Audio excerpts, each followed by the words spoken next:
What's up, guys? Nethervvoid here with some more War Thunder for you today. And first, I'm going to show you a couple clips I had that were going to be good games, but something happened in each one of these two clips. And then I'm going to show you my first ever, well, not my first ever, my second historical battle. The first one, basically, I dropped in doing a full, huge dive, and a Japanese plane ripped the wings right off, and that was the end of that.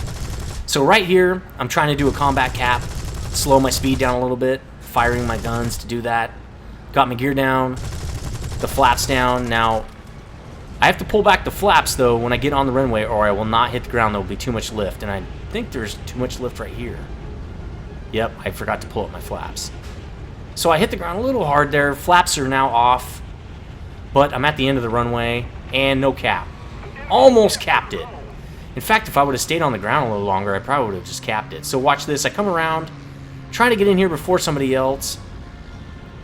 Getting these caps, you get a lot of XP and credit. So, flying out my D250, trying to make money for planes. So, I crash! And I'm trying to slow, and I get the cap! Oh, yeah! So that was the end of that game. Let's get another one, Mark. So, I didn't mean another game. I meant another clip. Here's another clip. Again, flying the D520. I was trying to make a lot of money because I just unlocked rank 6 on the Americans. I needed to buy the Air Cobras. So, I'm just flying out. First thing in this game, I'm going to do an Immelman right here. Boom. Really? Come on, bro. Wrecked. So that was the end of that game, and let's get the actual historical battle.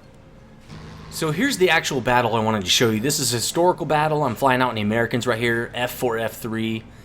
And what I'm trying to do is, someone was saying it's kind of a good idea when you first unlock a plane to fly out in historical battles for a few battles and get lots of XP and credits when you have free repairs, especially, so that even if you get knocked out, you don't have to repair your plane, because there is an increased cost during a historical battle to repair your plane, since you only get one.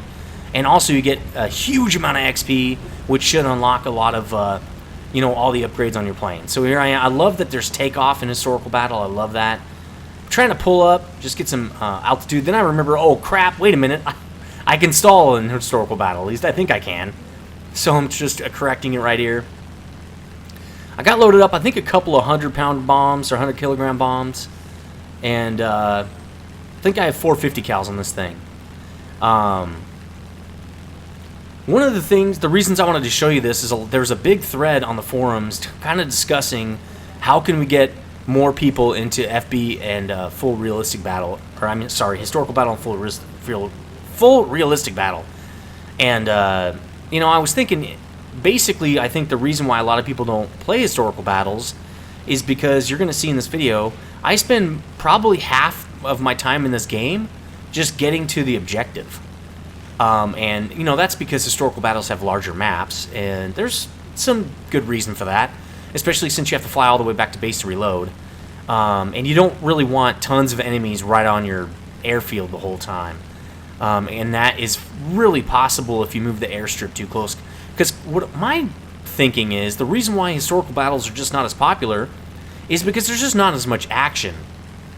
Like in a arcade match, it doesn't matter that there's respawns or anything. I mean, you can just make games not have a respawn in arcade. When you die, you just get another arcade battle, just like you do in World of Tanks. Just get out of that battle and get another one.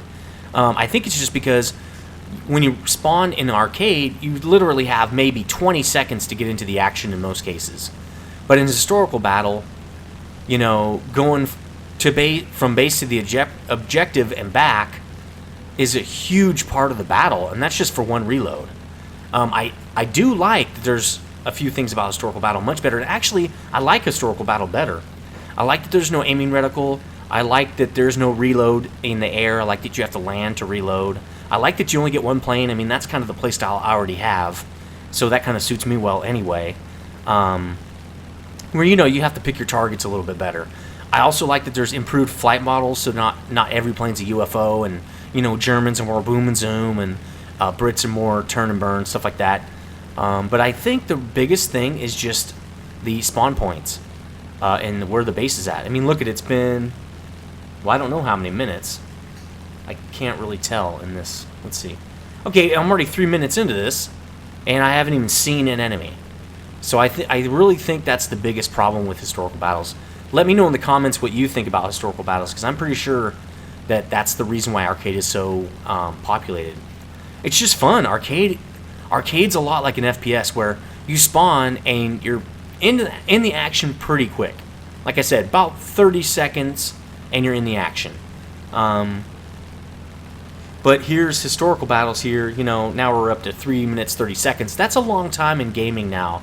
If you're not in a MMO, because this is not an MMO, I don't care what they say. This is a team-based lobby game. A team-based lobby FPS, basically.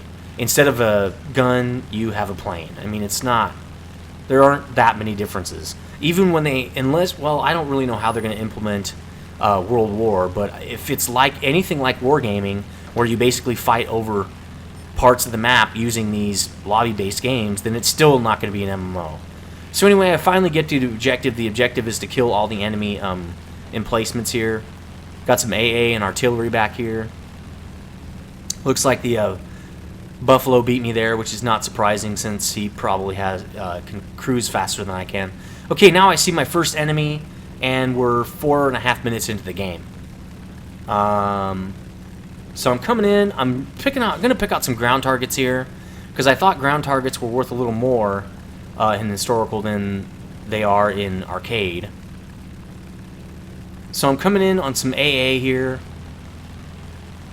I decided to shoot this one out, and the video's lagging a little bit, so sorry if my commentary's off a little bit. I drop a bomb, but what I did is I forgot that there's no aiming reticle even for bombs in this.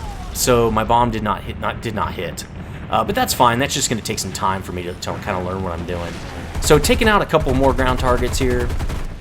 Not really seeing a lot of XP or credits for these ground kills. Now, a lot of that is because I'm a fighter, not a bomber. But I think, I don't know, historical battle, I feel like you should get credits no matter what. A lot of credits. So G2, I think that guy has 30 mil cannons.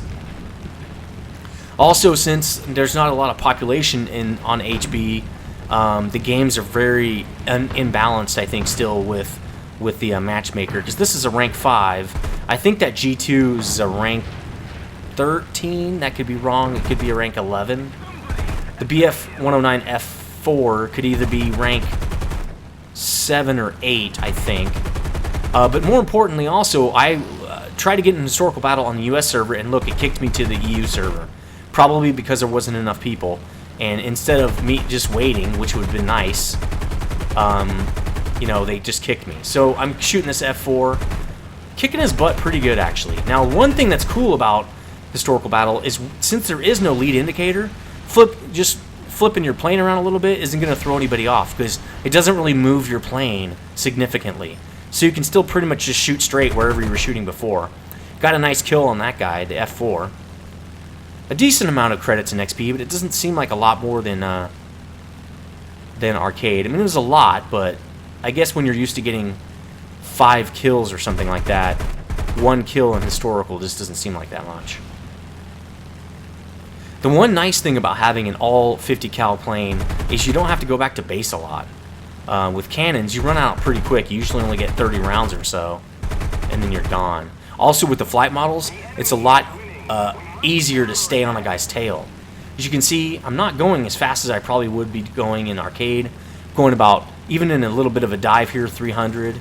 I do overshoot a little bit, and all the planes are really moving a lot slower than they normally do. I guess the German planes do retain their speed pretty well. Oh, that was pretty good. Killed that guy, 1,300 XP and 4,300 credits. Pretty decent. But that's 2 kills. That's actually a lot for historical, I think. So I got 2 kills. I feel like that's a lot out of 15 or 16 people. And there I get my wing torn off, trying to get the kill on this AA. I was shot down by AA because AA is better than planes in this game. So anyway, let's get the end credits and see how much credits I made and stuff. So here's the end credits: 1 death, 2 land kills, 2 aircraft kills, 550 XP. It looks like we lost, I think. I actually got out of the game. Yes, we did lose. No mission reward bonus. Now, 14,000 credits. I'm not seeing any big deal here. Now, if I would have got the bonus, that would have been about 20,000 or so. Maybe 21,000, 11,000 XP. This looks like a normal arcade game for me, so I don't see a lot of benefit. But anyway, let me know what you think about historical battles and how they could make them better. And let me know in the comments. See you guys.